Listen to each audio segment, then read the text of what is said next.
Innal hamdalillah nahmaduhu wa nasta'inuhu wa nastaghfiruh wa na'udzu billahi min shururi anfusina wa min sayyiati a'malina may yahdihillahu fala mudhillalah wa may yudlil fala hadiyalah. Asyhadu an la ilaha illallah wahdahu la syarikalah wa asyhadu anna Muhammadan abduhu wa rasuluhu la nabiyya ba'dah.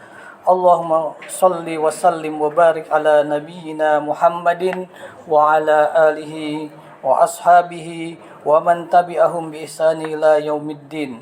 Amma ba'du, faya ibadallah, usikum wa nafsi bittaqwallah faqad fazal muttaqun. Ittaqullaha haqqa tuqatih wa la tamutunna illa wa antum muslimun.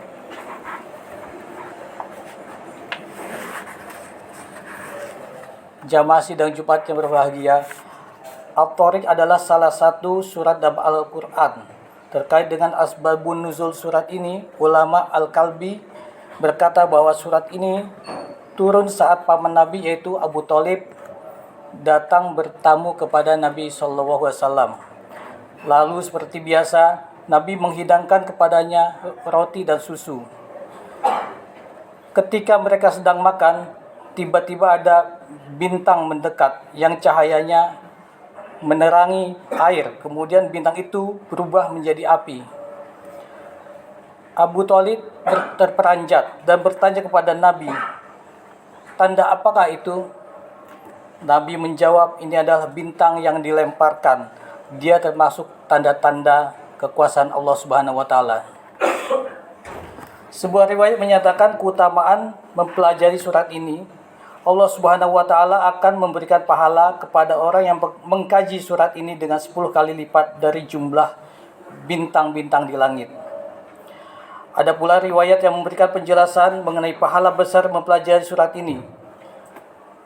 Seseorang yang membaca surat At-Thariq dalam salat wajibnya akan mendapatkan kedudukan tinggi di sisi Allah Subhanahu wa taala di akhirat dan akan berkumpul menjadi sahabat dekat Nabi Muhammad SAW. Tentu saja orang-orang yang pantas mendapatkan pahala besar itu ialah orang yang beramal sesuai dengan isi dan kandungan surat, bukan hanya sekedar membaca tanpa melaksanakannya dalam kehidupan sehari-hari. Allah Subhanahu wa taala berfirman, A'udzubillahi minasyaitonirrajim. Was-samaa'i wat-thariq wa ma adraka mat-thariq an-najmus tsaqib. In kullu nafsin lamma 'alaiha hafiz. Falyanzuril insanu mimma khuliqa mimma dafiq yakhruju min baini sulbi wat-tara'ib. Innahu 'ala raj'ihi laqadir yauma tublas sarair fama lahu min quwwatin wala nasir. Was-samaa'i dzatir raj'i wal ardi dzatis sadq. Innahu laqaulun fasl wa ma huwa bil hazl. Innahum yakiduna kaidan wa akidu kaida famahhilil kafirina amhilhum ruwaida. Ada banyak pelajaran penting dalam surah ini. Kita coba ringkaskan beberapa pelajaran penting di dalamnya. Di antaranya, pertama adalah bahwa seluruh fenomena alam, mulai dari langit, bintang gemintang, hingga penciptaan manusia, mestinya bisa menjadi bahan renungan manusia.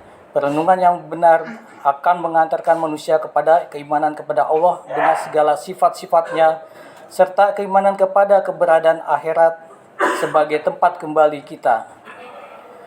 Bintang yang sangat banyak dan sangat jauh yang datang mengunjungi kita secara demikian juga dengan langit yang kokoh dan luas, matahari yang bersinar terang, mungkinkah itu semua tercipta dengan sendirinya? Tentu saja tidak. Semuanya ada yang menciptakannya, yaitu Allah Subhanahu wa taala.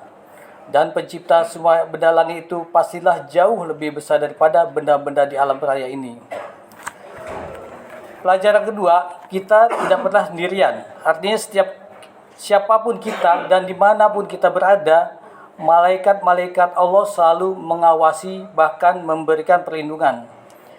In kullu nafsin lamma 'alaiha hafiz. Tidak ada satu jiwa pun melainkan ada penjaganya. Beberapa penafsir lain menunjukkan bahwa perlindungan tersebut merupakan perlindungan manusia terhadap kejadian-kejadian yang membahayakannya. Sesungguhnya, apabila Allah melalui para malaikatnya tidak memberikan perlindungan, hanya sedikit saja manusia yang tersisa di muka bumi ini. Begitu banyak jumlah kecelakaan mengerikan yang tak sanggup mereka hindari, terutama pada anak-anak yang masih belia. Pelajaran ketiga, hari kiamat kelak adalah hari penampakan, saat rahasia-rahasia dibuka dan segala sesuatu diungkap dengan jelas. Yauma tublas sarair, pada suatu hari ketika hal-hal yang rahasia ditampakkan. Orang-orang mukmin akan berasa bangga karena dimuliakan dengan pahala berlimpah. Tetapi para pendosa berasa malu karena keburukannya ditampakkan secara jelas. Alangkah menyakitkannya seseorang yang selama hidupnya di dunia dia banyak dihormati oleh manusia, tapi kelak kejelekan-kejelekannya ditampakkan kepada semua manusia. Pastilah ia akan sedih dan menyesal pada hari itu. Pelajaran keempat, kita jangan silau dengan kemewahan dunia. Kita jangan silau dengan kemewahan manusia, teman-teman kita di sekitar kita, terutama mereka yang melakukan keburukan di dunia. Famahilil kafirina amhilhum ruwaida. Karena itu berikanlah penundaan kepada orang-orang kafir itu, berikanlah tangguh kepada mereka untuk sebentar saja. Masalah penundaan kepada orang-orang kafir adalah salah satu konsep yang sangat penting dalam ajaran Islam. Dunia sampai sekarang masih menyaksikan sangat banyak para pendosa dan pelaku kezaliman yang hidup terhormat dengan berlimpah dengan harta. Bahkan sampai mati pun tak sedikit dari para pendosa itu, misalnya para koruptor, yang kejahatannya tidak terungkap, kemudian malah dianggap sebagai pahlawan. Gara-gara fakta ini, cukup banyak manusia yang keimanannya goyah dan merasa silau dengan kemewahan kehidupan para pendosa itu. Situasi seperti ini sebenarnya hanyalah pengulangan sejarah. Dulu Fir'aun sebagai penguasa bersikap sombong dan sewenang-wenang. Akhirnya Allah tenggelamkan dan semua yang dimilikinya tak mampu menyelamatkannya. Begitu juga Qarun yang dikenal sangat kaya raya. Allah masukkan ke dalam perut bumi dengan seluruh kekayaannya dan tiada lagi berita tentang dirinya. Para ulama seperti Bal'am, Samiri dan pada zaman Nabi Musa, Allah binasakan mereka sebagai ulama yang su'.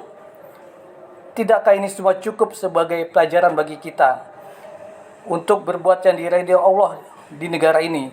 Jangan berpikir hal-hal yang hanya ada di zaman dahulu. Jika Allah kehendaki, maka hal tersebut juga bisa terjadi saat ini. Kadang Allah menunda azabnya agar bertumbuk-tumbuk kesalahannya, sebagaimana firman-Nya, "Wala yahsabanna alladzina kafaru annama numli lahum khairul li anfusihim innama numli lahum liyazdadu isman walahum adzabun muhin." Dan janganlah sekali-sekali orang kafir itu mengira bahwa pemberian tangguh kami kepada mereka adalah lebih baik bagi mereka. Sesungguhnya kami memberi tangguh kepada mereka hanyalah supaya bertambah dosa mereka dan bagi mereka azab yang menghinakan. Jadi, kesuksesan para pendosa itu sifatnya sementara. Mereka hanya diberi tangguh agar terus menumpuk dosa sampai saatnya kelak Allah akan menghukum mereka dengan hukuman yang sangat menghinakan. Dan di sisi ini, kita tentu jangan sampai kehilangan keimanan dan keyakinan kita. Hanya gara-gara banyaknya para pendosa yang hidup bermewah-mewahan dan nampak senang serta bahagia. Barakallahu lana walakum fil Qur'anil azim.